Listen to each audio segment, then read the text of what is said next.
പവിത്രം serial ഇന്നത്തെ promo എപ്പിസോഡാണ് കേട്ടോ പറയുന്നത്. അങ്ങനെ വേദയുടെയും വിക്രത്തിൻ്റെയും വിവാഹം മംഗളപൂർവ്വമായി തന്നെ നടന്നു. അറിയാതെയാണെങ്കിൽ വിക്രത്തിൻ്റെ കൈ തട്ടി ആ താലിമാല വേദയുടെ കഴുത്തിലേക്ക് ചെന്ന് വീഴുകയായിരുന്നു. അതെ, ഉമാ മഹേശ്വരൻ അവരെ വീണ്ടും ഒന്നിപ്പിച്ചു കേട്ടോ. വേദ പക്ഷെ തൻ്റെ അച്ഛന് എന്ത് പറ്റിയെന്ന് അറിയാതെ വിഷമിച്ച് തന്നെ നിൽക്കുകയായിരുന്നു കേട്ടോ. അവക്കും അമ്മയുടെ കൂടെ അനിയത്തിയുടെ കൂടെ ഒപ്പം പോകണം എന്നുണ്ടായിരുന്നു. പക്ഷെ മുത്തശ്ശി ഈ ഒരു ദിവസം മോൾ ഇവിടുന്ന് പോയാൽ ശരിയാവില്ല, അച്ഛനൊന്നും തന്നെ പറ്റി കാണില്ല എന്ന വേദിയെ പറഞ്ഞ് ആശ്വസിപ്പിക്കുകയായിരുന്നു കേട്ടോ. അങ്ങനെ പിന്നീട് കാണിക്കുന്നത് ഹോസ്പിറ്റലാണ്. അവിടെ അമ്മയും അനിയത്തിയും അങ്ങോട്ട് ഓടി ചെല്ലുന്നുണ്ട്.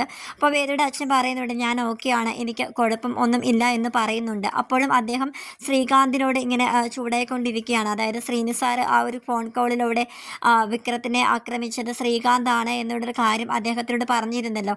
അപ്പോൾ ആ ഒരു കാര്യം മനസ്സിൽ കിടക്കുന്നതുകൊണ്ട് തന്നെ ശ്രീകാന്തിനോട് അദ്ദേഹം ഇങ്ങനെ ചൂടായിക്കൊണ്ടിരിക്കും. അപ്പോൾ ശ്രീകാന്ത് ചോദിക്കുന്നുണ്ട്, അച്ഛനാണെങ്കിൽ വന്നപ്പോൾ തൊട്ട് എന്നോട് വെറുതെ തട്ടിക്കയറുകയാണ്. അച്ഛൻ്റെ മനസ്സിൽ പക്ഷേ വേദിയുടെ വിവാഹം നടന്നതിൻ്റെ സങ്കടമല്ലേ ദേഷ്യമല്ലേ എന്നൊക്കെ ഇങ്ങനെ പറയാൻ കേട്ടോ. അപ്പോൾ അദ്ദേഹം പറയുന്നുണ്ട് എനിക്കിപ്പോൾ അതിനെപ്പറ്റി ഒന്നും സംസാരിക്കാനായിട്ട് താല്പര്യമില്ല, ഞാൻ എല്ലാം പറയാം എന്നിങ്ങനെ പറയാൻ കേട്ടോ.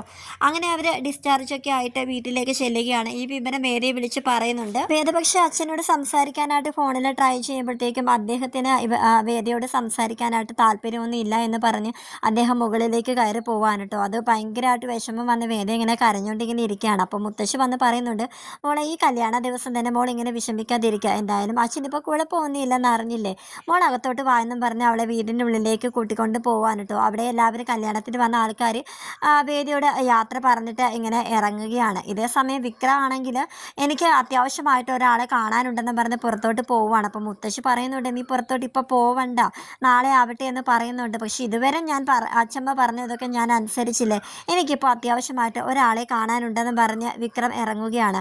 വിക്രം നേരെ പോയത് ശ്രീകാന്തിനെ കാണാൻ വേണ്ടിയിട്ടായിരുന്നു കേട്ടോ.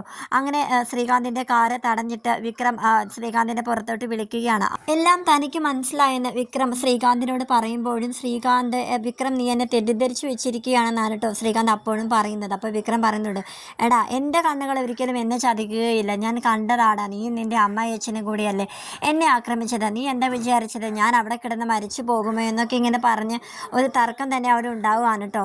അങ്ങനെ വിക്രം ശ്രീകാന്തിന് കഴുത്തിനിങ്ങനെ കുത്തിപ്പിടിച്ചിട്ട് പറയുന്നുണ്ട്, വേദ അവളെ നിന്നെക്കാട്ടിലും വിവരം അവക്കുണ്ടല്ലോടോ എന്നൊക്കെ ഇങ്ങനെ പറയുന്നുണ്ട്. ഇതിൽ നിങ്ങളുടെ അച്ഛനും ഇതിൻ്റെ പങ്കാളിയാണ് എന്നിങ്ങനെ ചോദിക്കുന്നുണ്ട് കേട്ടോ. അപ്പോൾ അവൻ പറയുന്നുണ്ട് അച്ഛൻ ഇതിലെ നിരപരാധിയാണ്, അച്ഛൻ ഇതിനെക്കുറിച്ചൊന്നും അറിയില്ല എന്നും ശ്രീകാന്ത് പറയാൻ കേട്ടോ. അങ്ങനെ വിക്രം അവിടുന്ന് പോവുകയാണ്. ശ്രീകാന്ത് അപ്പോഴും അവിടെ ഇങ്ങനെ പതച്ചിങ്ങനെ നിൽക്കുകയാണ് കേട്ടോ. തിരിച്ച് വീട്ടിലെത്തുന്ന വിക്രത്തിനോട് വേറെ ചോദിക്കുന്നുണ്ട്, എവിടെ പോയിട്ടാണ് ഈ വരുന്നതെന്ന് ഇങ്ങനെ ചോദിക്കുന്നുണ്ട്. എല്ലാ കാര്യവും ഞാൻ നിന്നെ ബോധിപ്പിക്കണം എന്നുള്ള പതിവ് ഉത്തരവായിട്ട് തന്നെ വിക്രം ഇങ്ങനെ നിൽക്കുകയാണ് കേട്ടോ. ഇനി അങ്ങനെയൊന്നും പറ്റത്തില്ല, എല്ലാ അർത്ഥത്തിലും നമ്മൾ രണ്ടും കൂടെ ഒന്നായിരിക്കുകയാണെന്നൊക്കെ ഇങ്ങനെ വേദ പറയാൻ കേട്ടോ. അപ്പോൾ വിക്രം ഇങ്ങനെ ചോദിക്കുന്നുണ്ട്, എല്ലാ അർത്ഥത്തിലും നീ എന്തൊക്കെ ഈ പറയുന്നതെന്നൊക്കെ എന്നെ പറയാൻ കേട്ടോ. ആഹാ നിങ്ങൾക്ക് അത് ഇതുവരെ മനസ്സിലായിട്ടില്ല എന്നൊക്കെ പറഞ്ഞ് വിക്രത്തിനെ ദേഷ്യം പിടിപ്പിക്കാനായിട്ട് വേദ ഇങ്ങനെ ഓരോന്നൊക്കെ പറയാൻ കേട്ടോ. അപ്പോൾ വിക്രം ഇങ്ങനെ പറയുന്നുണ്ട്, ആടി ഞാൻ നിൻ്റെ അച്ഛനെ കാണാൻ പോയതാണ് എന്നിങ്ങനെ പറയുമ്പോഴത്തേക്ക് പെട്ടെന്ന് അവൾ ഇമോഷണലി ഒന്ന് ഡൗൺ ആവാൻ കേട്ടോ. എന്നിട്ട് അവളിങ്ങനെ കരഞ്ഞുകൊണ്ട് വിക്രത്തിനോട് പറയുന്നുണ്ട്, അച്ഛനിപ്പോൾ എന്ത് പറ്റിയെന്നറിയില്ല, അച്ഛൻ അങ്ങനെ വീണ്ടും എനിക്കൊന്ന് കാണാൻ പോകണമെന്നുണ്ടായിരുന്നു, പക്ഷെ മുത്തശ്ശിയാണ് സമ്മതിക്കാതിരുന്നത് എന്നൊക്കെ ഇങ്ങനെ പറയണം. അപ്പോൾ വിക്രം അവളെ ആശ്വസിപ്പിക്കുന്നുണ്ട്, നിൻ്റെ അച്ഛനൊന്നും പറ്റിയില്ലല്ലോ എന്നും പറഞ്ഞു.